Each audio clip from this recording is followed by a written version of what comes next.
하나님, 오늘도 우리 예배를 받아주시고 은혜 풍성히 내려 주시옵소서. 예수님 이름으로 기도드립니다. 아멘. 545장입니다. 545장.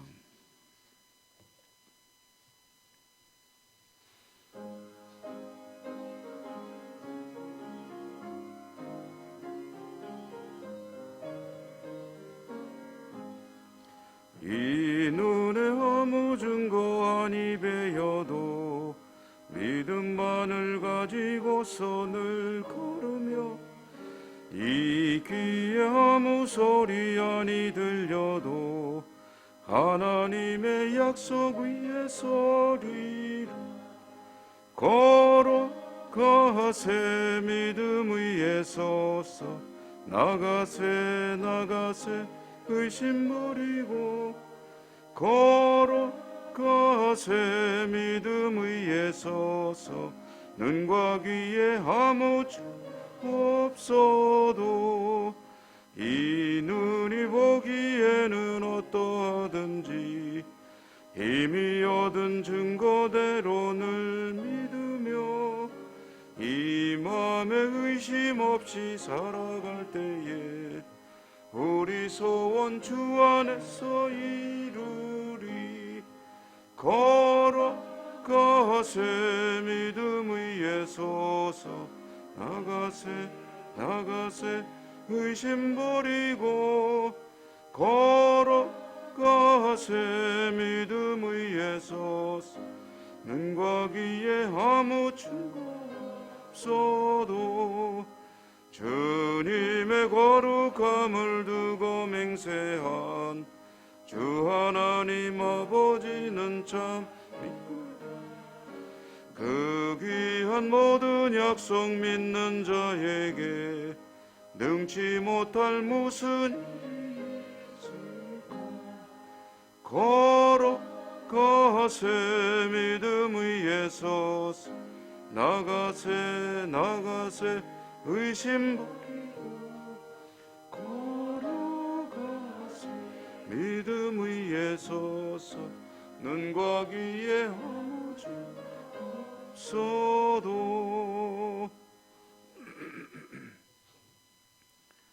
오늘 욥기 35장 읽겠습니다.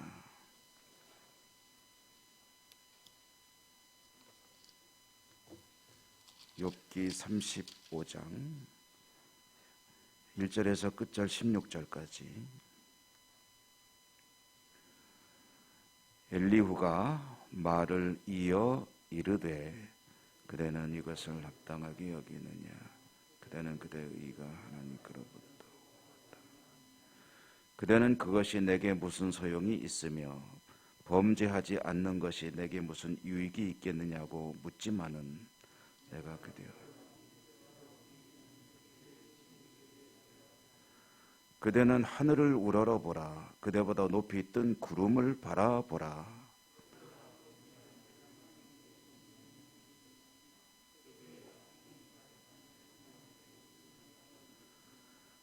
그대가 의로운들 하나님께 무엇을 드리겠으며 그가 그대의 손에서 무엇을 받으시겠느냐?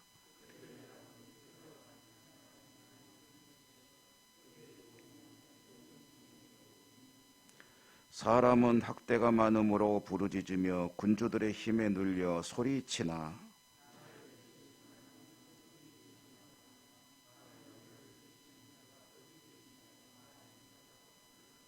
땅의 짐승들보다도 우리를 더욱 가르치시고 하늘의 새들보다도 우리를 더욱 지혜롭게 하시는 이가 어디 계시냐고 말하는 이도 없구나.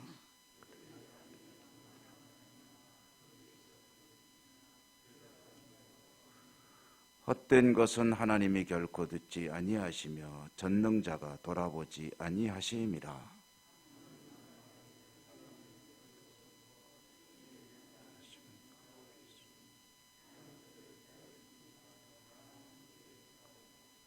그러나 지금은 그가 진노하심으로 벌을 주지 아니하셨고 악행을 끝까지 살피지 아니하셨으므로 욥이 헛되이 입을 열어 지식 없는 말을 많이 하는구나. 아멘. 오늘도 말씀의 은혜가 함께 하시기를 기원합니다. 자, 이제 우리가 읽고 있는 큰 틀에서 보면 엘리후라고 하는 욥이나 세 친구에 비해서 비교적 젊은 것으로 알려진 엘리후라는 젊은이가 나타나서 욥을 말하자면 가르치고 책망하는 겁니다. 그런데 이제 4번에 걸쳐서 말을 하는데 오늘 우리가 읽은 이 35장은 엘리후가 욥을 향해서 하는 3번째 일종의 교훈 겸 책망 겸 촉구하는 내용인데요. 우선 엘리후가 하려는 말의 요점을 좀 정리해 보면 하나님은 욥이 의롭건 불의하건 하나님에게는 아무 문제가 없다 하는 이야기를 하는 겁니다. 말하자면 인간이 어떻게 살건 하나님께 이익이 되고 손해가 되고 하는 것은 없다. 하나님이 그것 때문에 영향을 받을 게 뭐가 있겠느냐. 내가 부자가 되어서 하나님께 물질을 바친들 그게 하나님께 무슨 의미가 있겠으며 또 의로워서 하나님께 무슨 그 의로운 모습으로 유익이 있겠으며 또 설사 악행을 한다 한들 하나님이 그것 때문에 손실을 보겠느냐. 하나님이 무슨 문제가 있느냐. 그러므로 하나님은 아무 상관도 없고 신경 쓸 필요도 없지만 그래도 하나님이 이 땅을 살펴보시고 지켜주시기 때문에 하나님을 향해서 인간은 나아가야 하는데 엘리후의 이야기입니다. 이것은 그런데 고난 중에 있는 인간들이 그러므로 하나님께 도우심을 구해야 되고 하나님께 나아가야 하는데 그런 사람이 없다 하는 이야기를 엘리후가 하고 있는 내용입니다. 오늘 말씀의 10절에 보면 나를 지으신 하나님은 어디 계시냐고 하며 밤에 노래를 주시는 자가 어디 계시냐고 말하는 자가 없구나. 이것은 하나님께 나아가 간구해야 될 하나님의 백성들이 그와 같이 나아가는 이가 없구나. 이유가 뭐냐 하면은 12절과 13절에 나오는데요. 그들이 악인의 교만으로 말미암아, 그러니까 교만하다는 거죠. 그러니까 욥이 너도 교만하다는 거예요. 교만하다는 사람들이 교만하다는 그 틀 속에 욥을 갖다 집어넣는 거죠. 교만함으로 교만한 사람이 가지는 특징을 2가지로 이야기하는데요. 첫째로는 하나님께 당당하게 맞서려고 한다. 하나님과 동등한 존재로 여기고 하나님과 따져보려고 한다 하는 그런 이야기고요. 그래서 하나님께 구해야 되는데 구하지 않고 맞서려고 하니까 하나님이 그런 사람의 혹시 간구하더라도 듣지도 않으신다 하는 그런 이야기입니다. 욥의 문제가 뭐냐? 당신이 왜 이렇게 지금 시련 중에 있느냐 하면은 진심으로 하나님께 나가서 회개하라는 거죠. 회개하고 하나님께 간구하면은 하나님께서 혹시 이제 생각을 돌이킬지 모르겠는데 그렇게 안 하고 있기 때문 아니겠느냐. 모든 사람이 그런데 너도 마찬가지로구나 라고 이야기를 하는 겁니다. 그렇게 보면은 사실 엘리후가 새 친구들의 이야기랑 특별하게 다를 것이 없는 그런 이야기를 하고 있는 거죠. 친구들이 와서 한 말의 요점은 욥이 이렇게 시련 중에 처할 수밖에 없는 이유, 그것은 하나님께 네가 범죄했기 때문이다. 난 죄 진 거 없는데. 아니야, 죄 진 거 있어. 계속 죄를 생각해서 하나님께 회개하고 그리고 이제 용서를 받으라 라고 이야기하는데 엘리후의 이야기도 큰 틀에서 보면 그것과 다르지 않습니다. 하나님께 나아가 회개하고 하나님께 용서를 구하라. 그리하면 내 시련이 그치리라 하는데 이제 이 엘리후의 말에 조금 더 센 부분이 있습니다. 조금 더 강한 부분은 하나님께서 너를 향해 가지고 있는 이 심판, 일종의 심판은 지금은 이거 아무것도 아니라는 거예요. 진짜 심판이 밀려오면은 이거는 아무것도 아니니까 빨리 하나님께 나가서 이제 회개하고 하나님의 용서를 구하라 라고 이야기를 하고 있습니다. 엘리후도 이제 친구들의 같은 논리를 반복하고 있는 것이고요. 그리고 여기에서 이제 하나님은 사실 상관이 없지만 깊은 관심을 가지고 그래도 지켜보신다 라고 하는 말까지는 어느 정도 맞는 말일 수 있겠으나, 그러나 한 가지 결정적인 오류가 있죠. 그것은 하나님이 마치 인간과 힘겨루게 하는 존재인 것처럼 비춰지고 있다는 거죠. 인간이 나아가서 하나님과 맞대고 있으면 하나님은 끝까지 아무런 그런 긍휼과 자비를 베푸지 않는 분으로 결국은 머리를 숙여야만 그때 가서 우선 은혜를 베풀고 하는 것인 것처럼 이야기를 하고 있는데, 하나님은 무엇보다도 인간의 연약함을 잘 아시는 분이시죠. 그리고 구하지 않더라도 은혜를 베푸시는 분이시고, 하나님은 인간을 불쌍히 여기는 분이시고, 그리고 구하면은 당연히 기도할 때마다 들으시지만 구하지 못할 때도 불쌍히 여기시고 하나님께서 은혜를 베푸시는 분이다라는 것이 성경이 들려주시는 하나님의 성품이시죠. 여러분, 단적인 예로 예수님께서 이 땅에 사람이 되어 오신 것은 하나님의 은혜의 총화, 하이라이트이죠. 삼위일체 하나님 가운데 아버지 하나님께서 아들 하나님을 이 땅에 사람이 되어 보내어 구원하게 하실 때에 사람들이 구했기 때문에 오신 것이 아닙니다. 사람들은 심지어 오신 하나님의 아들 독생자 예수 그리스도를 인정하지도 않았습니다. 알아보지도 않았습니다. 빛이 어둠 가운데 빛이 돼 어둠이 빛을 알아보지 못하고 받아들이지도 못하고, 그럼에도 불구하고 자신을 십자가에 못 박아 죽인, 그것이 하나님의 은혜의 가장 대표적인 모습이죠. 누가 구했습니까? 누가 살려달라고 요청했습니까? 3년 동안 계속 따라다닌 제자들도 예수님에게 기대한 것은 그와 같은 결정적인 은혜가 아니었습니다. 자신들의 욕구를 채우기 위한 그런 소원을 가지고 따라다닌 것 아니었습니까? 그런데 무엇이 중요합니까? 그들의 소원을 성취해서 호의호식, 부귀영화를 누리는 것이 중요합니까? 아니면은 사망 권세를 이기시고 영생으로 들어가게 하는 구원의 은총을 받는 것이 중요합니까? 결국 모든 것이 사실은 은혜입니다.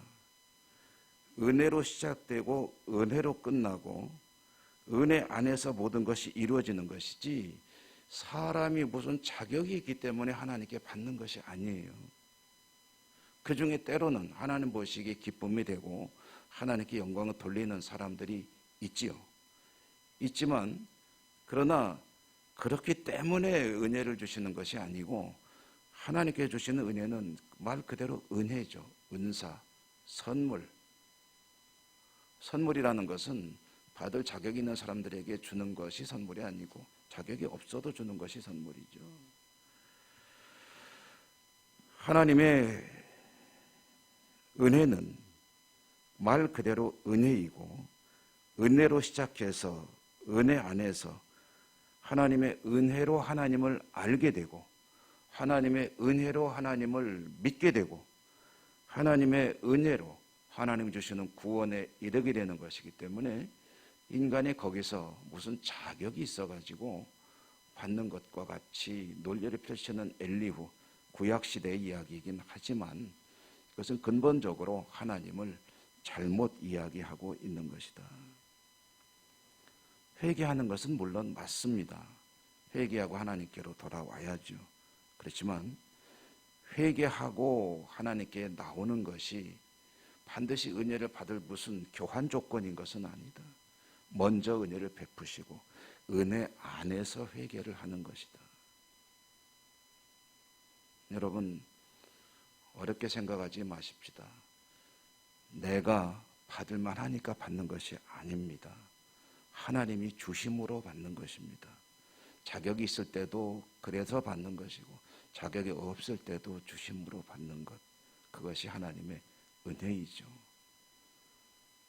그리고 그렇게 은혜를 베푸신 하나님께서 약속을 주셨기에 우리는 그 약속을 붙들고 하나님께 우리의 모든 소원을 아뢰고 기도하고 간구하는 것입니다. 오늘도 하나님의 긍휼과 자비와 은혜에 의지해서 여러분의 모든 소원을 아뢰시는 이 새벽 이 시간 되시기 바랍니다. 은혜로우신 하나님 감사합니다. 욥기 말씀을 읽어가면서 저희들은 참 많은 것들을 생각하게 되고 저희들의 모습이 어떤 것인가를 낱낱이 보고 있습니다. 오늘도 말씀을 통해서 하나님께서 모든 것이 은혜 가운데 이루게 하시는 분이심을 또 한 번 깨닫습니다. 은혜로 또 기도할 수 있는 믿음과 은사도 주셨으니 믿음 가지고 말씀에 의지해서 기도하는 이 새벽이 될 수 있도록 도우시고 기도할 때 교통해 주시고 은혜의 풍성이 내려 주시옵소서. 예수님 이름으로 감사하고 기도 올리옵나이다. 아멘. 하늘에 계신 우리 아버지, 아버지의 이름을 거룩하게 하시며 아버지의 나라가 오게 하시며 아버지의 뜻이 하늘에서와 같이 땅에서도 이루어지게 하소서. 오늘 우리에게 일용할 양식을 주시고 우리가 우리에게 잘못한 사람을 용서하여 준 것 같이 우리 죄를 용서하여 주시고 우리를 시험에 빠지지 않게 하시고 악에서 구하소서. 나라와 권능과 영광이 영원히 아버지의 것입니다. 아멘. 오늘도 주신 말씀을 인하여 기도하시고 여러분이 가지고 나오신 모든 소원들을 하나님께 주신 약속들을 기억하며 기도하십시오. 또한 우리가 함께 기도하는 기도 제목들, 아픈 분들에 대한 기도를 비롯한 코로나 상황을 위한 기도, 그리고 교회 회복과 여러 가지 일들을 위해서 하나님께 간구하시기 바랍니다. 다 같이 기도하겠습니다.